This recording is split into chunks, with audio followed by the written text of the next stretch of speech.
Day one 2005 में जब ये इमेजेस बाज़ार का आइडिया आया था, ये जो वेबसाइट है, इस पे काम शुरू हुआ। 1 साल तक दिन रात इसके ऊपर काम चलता रहा। और 1 साल बाद में 2006 में जब इसको लॉन्च किया तो it was a complete disaster, it was a failure. मैं रोज़ की तरह वॉलीबॉल खेला अपने फ्रेंड्स के साथ में। उसके बाद में मेरा एक रूटीन था कि मैं और मेरा एक friend, one of my childhood friends, हम दोनों रात को वॉक करते थे 11 बजे। तो मैंने उससे पूछा, मैंने कहा यार एक बात बता, चक्कर क्या है? मैंने तुझे इतनी बार देखा है कि तेरी लाइफ के अंदर इतनी मेजर प्रॉब्लम्स आ जाती हैं, लेकिन अगले दिन तू फिर नॉर्मल हो जाता है। वो कहता है यार देख बिल्कुल साफ है, जिस दिन ऐसा कुछ होता है, जब मैं कुछ सोच रहा होता हूँ कि ऐसा होना चाहिए और वैसा नहीं होता, उस दिन तो मैं डिप्रेस हो जाता हूँ, लेकिन अगले दिन मैं नॉर्मल इसलिए हो जाता हूँ क्योंकि रोज़ रात को पिछले 4 साल से मैं गाना सुनता हूँ। तो मैंने कहा यार उससे क्या होता है? कहता है अभी बताता हूँ क्या होता है, लेकिन कहता है मैं तेरे को गाना नहीं बता सकता कौन सा है, तू बहुत हंसेगा यार, तू मजाक उड़ाएगा मेरा। मैं कहा नहीं बोलना कौन सा गाना है। कहता मुसु मुसु हासी देव में लई लई। इस गाने की खास बात यह है, इस मूवी की खास बात यह है कि इसमें जितनी भी स्टार कास्ट थी वो सारी नई थी। मतलब इसमें कोई भी पुराने एक्टर्स नहीं थे, सारे नए एक्टर्स और एक्ट्रेसेस थे। तो कहता है मैं जब भी इस गाने को सुनता हूँ तो मैं अपनी आंखें बंद कर लेता हूँ और अपने आगे ना एक सिचुएशन को इमेजिन करता हूँ कि हम एक मूवी थिएटर में बैठे हैं, मेरे फैमिली मेम्बर्स मेरे साथ में हैं, मेरे फ्रेंड्स मेरे साथ में हैं, तू है, मैं हूँ, हम सब लोग हैं, और उस बड़ी स्क्रीन पे मैं हूँ।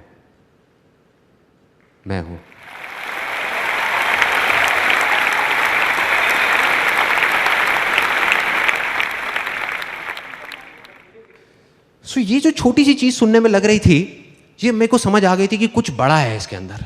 मैं इमीडिएटली घर गया, मैंने कहा ये एक बार सुनता है ना गाना, मैं 50 बार सुनूंगा एक दिन में, देखता हूँ क्या होता है। क्योंकि मैं ना कोरिलेट कर रहा था चीज़ों को। मैंने एक बुक पढ़ी थी, think and grow rich by Napoleon Hill. किसने पढ़ी है यहाँ पे? पढ़ी है, ओके। सो उसमें एक इमेजिनेशन के ऊपर पूरा का पूरा चैप्टर था, और जब मैंने वो पढ़ी तब मैंने कुछ नहीं किया, मैंने कहा छोड़ना, इमेजिनेशन चैप्टर पढ़ा और आगे निकल गया। सुना उस टाइम पे बहुत अच्छा लगा, लेकिन आगे निकल गया। लेकिन जब प्रैक्टिकली मैंने अपने दोस्त को ये करते हुए देखा तो मैंने कहा करके देखता हूँ क्या प्रॉब्लम है। घर गया, जा करके एक सीडी पड़ी हुई थी, audio CD of one of my favourite songs. वो सॉन्ग मेरा फेवरेट होता था, उसको मैंने सुनना शुरू कर दिया लूप में लगा करके, पागलों की तरह। मतलब शुरू में मैं 1 बार सुना, 2 बार सुना, 3 बार सुना, धीरे धीरे फील आने लगी, धीरे धीरे मुझे लगा कि मेरे अंदर कुछ एनर्जी सी चल रही है, कुछ हो रहा है। और मैं सिर्फ एक ही चीज़ इमेजिन करता था उस सॉन्ग को सुन करके, उसको प्ले कर देता था लूप में बार बार, और सिर्फ ये इमेजिन करता था जो मेरा अल्टीमेट एम था। वो क्या था कि मेरी जो साइट है इमेजेस बाज़ार, वो सिर्फ इंडिया की नहीं, पूरे वर्ल्ड की सबसे फास्ट साइट बन चुकी है। उस साइट में प्रॉब्लम क्या थी कि वो बहुत ही स्लो थी। मतलब एक सिंपल सर्च क्वेरी भी 1 मिनट 2 मिनट लगा देती थी, और जब ज़्यादा ट्रैफिक आया था तो साइट डाउन हो जाती थी कई घंटे के लिए। जिस वजह से, क्योंकि साइट डाउन रहती थी तो कोई आता ही नहीं था, या साइट इतनी स्लो थी इसलिए कोई नहीं आता था। तो मैंने इमेजिन करना शुरू कर दिया कि ये फास्टेस्ट साइट बन चुकी है पूरे वर्ल्ड की, और सिर्फ वही इमेजिन करता रहता था आंख बंद करके। मुझे नहीं पता था ये कैसे होगा। करता रहा। तो तीसरे दिन रात को 11:30 बजे जब ये गाना चल रहा था तो उसमें मेरी एक फेवरेट लाइन होती थी। घर वाले सब सो चुके थे, मैं शीशे के सामने जाके खड़ा हुआ और ये लाइन गाने लग गया चीख करके। Do you want me to sing that? Yes और नो? यस और नो? ओके। तो अपने कान बंद कर सकते हो आप लोग अगर चाहो तो, बाद में मत बोलना कि वार्न नहीं किया था मेरे को। रोके तुझको आंधियां क्या जमीन और आसमां, पाएगा जो लक्ष्य है तेरा, लक्ष्य को हर हाल में पाना है।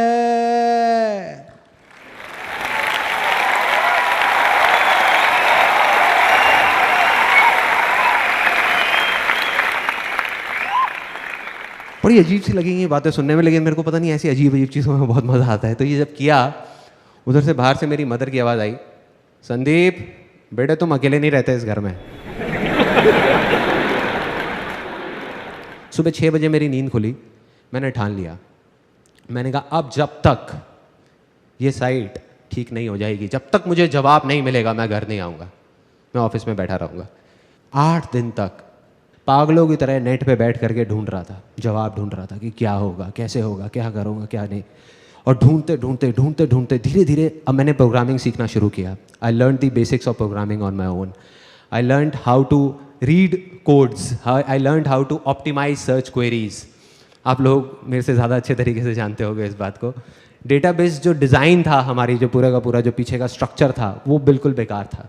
तो मैंने जब वो सारा कुछ किया, डेटाबेस डिज़ाइन बनाया पेपर पे ही, अपना पेन पेपर ले करके, ये सब करने के बाद में क्या हुआ, वो जा करके मैं अपनी प्रोग्रामिंग टीम के साथ बैठा, उनको बोला कि ये हमको करना है। उसके बाद में उनको बताया कि इस चीज़ को ऐसे प्रोसीजर्स में कन्वर्ट करो, दिस वाज द प्रॉब्लम, ये प्रॉब्लम, वो प्रॉब्लम, बहुत चीज़ें हुई। 15 दिन बाद वो साइट लॉन्च हुई वापस से रिवैम्प करके, और अब की बार वो साइट नहीं रुकी, चल रही थी। तो वो जो चीज़ 2 मिनट लग रही थी, 1 मिनट लग रहा था, it came down to 1 second, 2 second, मतलब सारी प्रॉब्लम सॉल्व। और जैसे ये चीज़ हुई, उसके 1 महीने के अंदर अंदर, ज़्यादा टाइम नहीं लगा, ट्रैफिक आ गया साइट के ऊपर, लोग आने शुरू हो गए, सेल्स होनी शुरू हो गई, सब कुछ ठीक हो गया, सारी प्रॉब्लम जैसे कभी थी ही नहीं ऐसा लगने लग गया।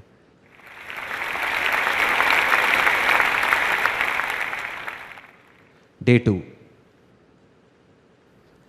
हम फैमिली के साथ सब लोग बैठे हुए थे एक रेस्टोरेंट में।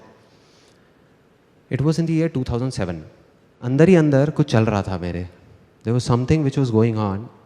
और वो क्या था कि हमारा जो बिजनेस था, ये जो इमेजेस बाज़ार था, ये ना ग्रो नहीं कर पा रहा था। It was kind of stuck at the same level. जैसे जो सेल्स जब साइट ठीक हुई उसके बाद एकदम से ऐसे गई, then it was moving like this, एक स्ट्रेट ग्राफ की तरह, मतलब it was not going like this, ऐसे नहीं हो रहा था। उस रेस्टोरेंट से जब खाना खा के हम नीचे उतरे, तो मैं गया उस रेस्टोरेंट के ओनर के पास में, जिनको हम प्यार से मामा बोलते थे, मैं और मेरे सारे दोस्त। उनके पास में गया, मैंने कहा मामा यार एक बात बताओ, यहाँ पे हमारे एरिया में पता नहीं कितने रेस्टोरेंट्स खुले होंगे, उसमें से बहुत सारे तो बंद हो गए और कुछ हैं जो धक्का दे दे करके चल रहे हैं, चलते जा रहे हैं। लेकिन आप हो, आपने एक छोटे से सेटअप से शुरू किया था, एक सिंगल छोटी सी दुकान से, और आज आपने इतना एक्सपैंड कर लिया। मतलब पहले एक दुकान थी, अब आपकी ऊपर इतनी सारी दुकानें ले ली आपने, 2 फ्लोर्स ले लिए, और आप एक्सपैंड करते ही जा रहे हो, इतनी तेजी से ग्रो कर रहे हो। भाई चक्कर क्या है, क्या चक्कर है? मतलब कुछ ना कुछ तो है ना कहानी। तो जैसे एक नॉर्मल रिएक्शन होता है, उन्होंने कहा अरे बेटा कुछ नहीं है, सब ऊपर वाले की कृपा है। मैं कहा नहीं मामा, कुछ ना कुछ है, कुछ तो है। मतलब मैं नहीं मान सकता कि ऐसे ही, मतलब ये तुक्का नहीं हो सकता, ये नहीं हो सकता। और मैंने उनके मुंह पे बोला, मैंने कहा ऐसा भी नहीं है कि आपका जो खाना है वो बहुत टेस्टी है। मैं कहा there are lot of other restaurants जिनका खाना आपसे अच्छा है, फिर भी वो इतना नहीं चल रहे। कहते लगता है तू नहीं मानने वाला। मैंने कहा नहीं। कहते 1 घंटे बाद आइयो, फिर बताऊंगा। तो मैं अपने घर वालों को ड्रॉप करके आया, उन्होंने अपना थोड़ा बहुत काउंटर समेटा, ऊपर सीढ़ियों पर जाने लगे। मैं और वो दोनों गए, उनकी किचन में चले गए। फिर उन्होंने जा करके अपने आदमियों से बोला, जो भी वहाँ पे किचन में काम कर रहे थे, हाँ भाई हो गया सबका, चलो समेटो। फिर 3 लोग, उन्होंने 3 बड़े बड़े भगोने उठाए, पतीले होते हैं भगोने, बड़े बड़े बोल। उसमें एक में दाल मखनी थी, एक में ग्रेवी थी, एक में थोड़ा डार्क से कलर की ग्रेवी थी। वो उठाए और बाहर निकल गए, वहाँ से नीचे सीढ़ियों पे जाने लग गए, नीचे उतरने लग गए। नीचे गए, सड़क पे चले गए, मैं भी पीछे पीछे। मैंने कहा देखता हूँ भाई क्या चक्कर है, क्या कहानी है। सड़क पे जा करके उन्होंने तीनों ने वो ले जा करके नाली में डाल दिया। मेरे को समझ नहीं आया, मेरे को अभी भी क्लियर नहीं हुआ। मैंने कहा ये क्या है मामा, ये इससे आपकी सक्सेस का क्या कनेक्शन है? तो उन्होंने एक ऐसी लाइन बोली कि मैं हिल गया, कि मैं हर रोज अपनी तसल्ली के लिए अपने पैसे को नाली में बहा देता हूं। उन्होंने बोला और वहां से चले गए। मैं वहीं खड़ा रह गया, मैं सोच रहा था। मैंने कहा इसका क्या मतलब है? मैं घर गया, नींद नहीं आ रही थी, सोचता रहा, दिमाग चल रहा था। मैंने कहा इसको ब्रेक कर करके समझना पड़ेगा, एक बार में पूरा समझ नहीं आएगा। तो उसका पहला पार्ट कि मैं हर रोज, मैंने कहा समझ आता है, इसका मतलब यहां तक समझ आता है, अपनी तसल्ली के लिए। ये सेकंड पार्ट था उसका। मतलब कि वो ये जो कर रहे हैं वो अपनी तसल्ली के लिए कर रहे हैं। इसका क्या मतलब हुआ कि वो किसी और की तसल्ली के लिए नहीं कर रहे। कोई और कौन? मैं, जो उनके रेस्टोरेंट में खाना खाने जाता हूँ, या मेरे जैसे और बहुत सारे लोग, मतलब कि उनके कस्टमर्स। यहाँ पे बात कर रहे हैं सेल्फ सेटिस्फैक्शन की, ये अपनी तसल्ली की बात कर रहे हैं, कस्टमर सेटिस्फैक्शन की बात नहीं कर रहे हैं। और मुझे धीरे धीरे समझ आने लगा हमारी प्रॉब्लम, कि हमारी प्रॉब्लम क्या है, इमेजेस बाजार की प्रॉब्लम क्या है, कि हम कस्टमर सेटिस्फैक्शन पे जा करके रुक गए हैं, अटक गए हैं। कस्टमर सेटिस्फाइड हो गया, शांति से बैठ जाओ ना। तो इस वजह से हम शांति से बैठे हुए थे। हमने कहा हाँ सब सही है, सही है, सही है। तो यहाँ पे समझ आने लगा, मेरे को समझ आने लगा कि मुझे क्या करना है। और उसका जो लास्ट पार्ट था उनके डायलॉग का, कि मैं अपनी तसल्ली के लिए अपने पैसे को नाली में बहा देता हूं, इस डायलॉग ने मुझे हिला के रख दिया अंदर तक। ये मेरे को समझ नहीं आ रहा था। हमारी फैमिली में, मतलब मेरी फैमिली में क्या होता है कि अगर हम एक स्कूटर भी खरीदते हैं ना, तो उसकी जो पॉलीथिन्स हैं वो 1 महीने बाद उतारते हैं। मतलब इतना हम पैसे को बचा बचा करके चलते हैं। सिर्फ एक ही चीज़ सुनी है, सीखी है बचपन से आज तक, money saved is equal to money earned, कि बेटे पैसे को बचाओ, पैसे को बचाओ। तो इस तरीके से मैं चल रहा था। और दूसरी तरफ ये आदमी क्या बोल रहे थे कि पैसे को नाली में बहा दो। समझ आया, मैंने कहा कि यही दम चाहिए, ये करना है किसी तरीके से, और अगर मैंने ये कर दिया तो काम हो गया। मैं गया, जा करके अपने ऑफिस में सबकी मीटिंग बुलाई, जा करके उनको बोला, मैंने कहा अब से हमें अपने पैसे को नाली में बहाना है। तो सब मेरी शक्ल देख रहे बैठ करके, कहते ये क्या बोल रहे हैं। मैं कहा ओ सॉरी सॉरी सॉरी, मैं समझाता हूँ कि हमें क्या करना है। हमें अब से अपने सेटिस्फैक्शन के बारे में सोचना है। तुम्हारा सेटिस्फैक्शन, मेरा सेटिस्फैक्शन, हमारा सेटिस्फैक्शन। एक दिन में हम अगर 100 इमेजेस भी शूट कर सकते होंगे तो हम सिर्फ 25-30 इमेजेस करेंगे। लेकिन वो 25-30 इमेजेस ऐसी होनी चाहिए कि आंखें फट जाएं देख करके, तुम्हारी भी और मेरी भी। तुम सिर्फ ये बताओ कि तुम्हें किस तरह का शूट करने में मजा आएगा, ऐसा क्या होना चाहिए कि तुम्हें मजा आए। छोड़ो क्लाइंट को, छोड़ो मुझे, पैसा कितना भी लग जाए, बह जाए, कोई टेंशन नहीं है। कहते सबसे पहले हमको फोटोग्राफी इक्विपमेंट्स जो हैं वो नए लेने होंगे। अभी हम इंडियन यूज़ कर रहे हैं ज़्यादातर, लाइट्स और ये वो सारी चीज़ें। कहते वो अगर हम इंटरनेशनल ले लेते हैं जो बहुत एक्सपेंसिव है तो हमारी क्वालिटी बढ़ सकती है। मैंने कहा ले लो, डन। मैंने कहा कल ही लो, परसों तक भी नहीं रुकेंगे। वो हो गया। मैंने कहा और क्या कर सकते हैं। कहते और हम जो लोकेशंस हायर करते हैं अपने शूट के लिए, वो अभी हमारा एक बजट है 5-7 हज़ार रुपये का, अगर हम उसको बढ़ा देते हैं। मैंने कहा कितना बढ़ाना है। कहते 20-25 हज़ार रुपये में बहुत अच्छी लोकेशन आ सकती है। मैंने कहा करो। मैंने कहा इंडिया से हम फॉरेन में मॉडल्स लेकर के जाएंगे, वहाँ जा करके शूट करेंगे, करो।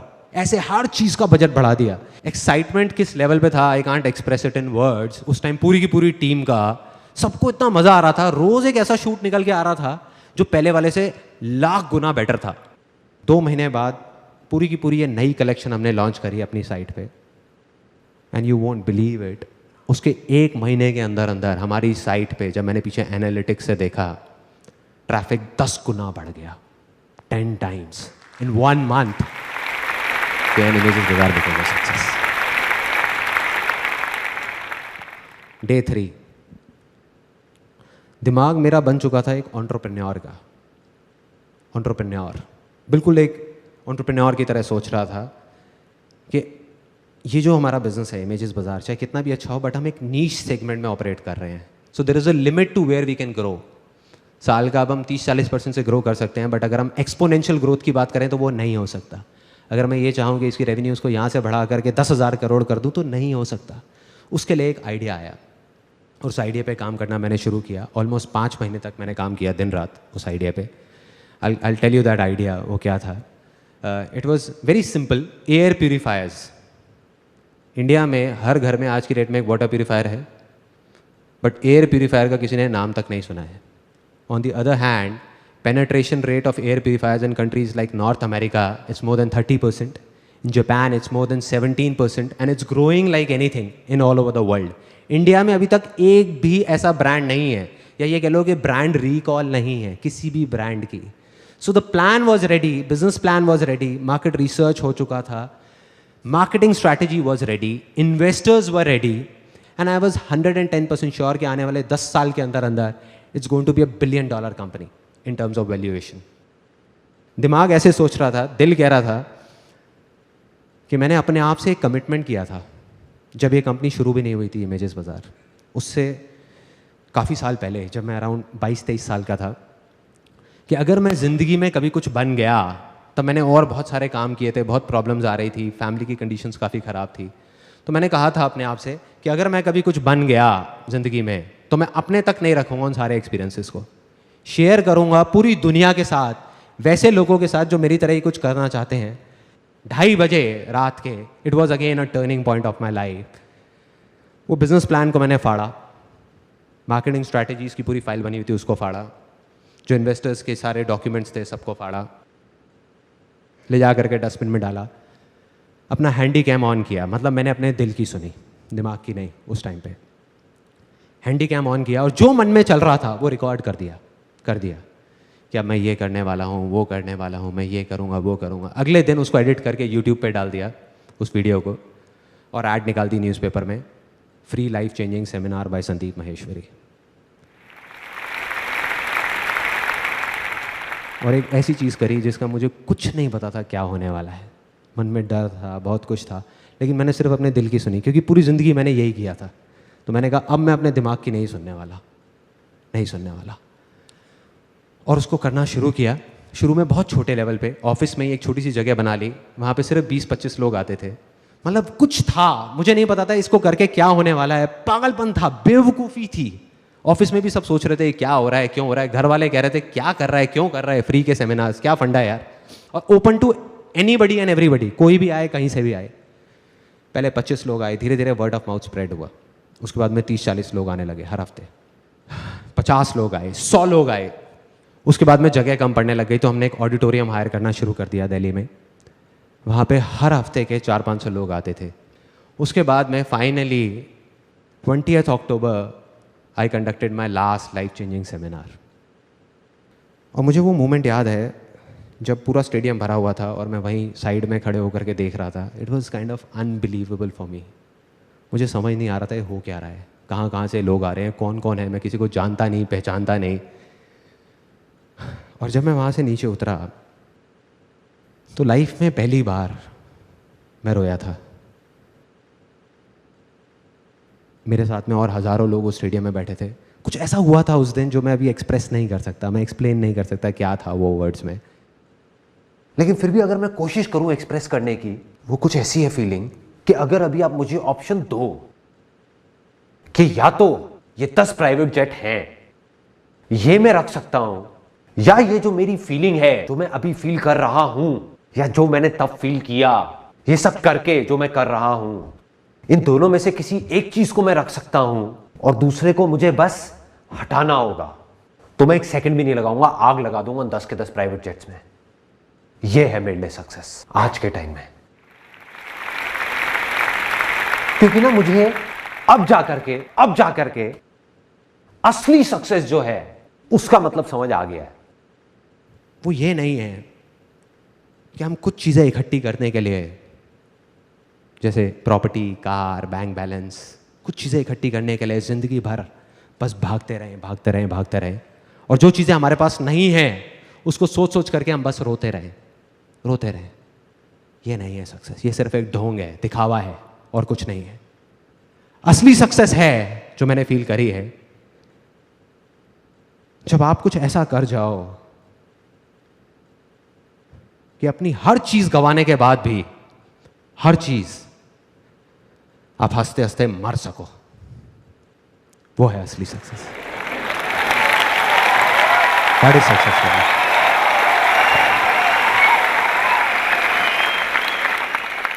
थैंक्स।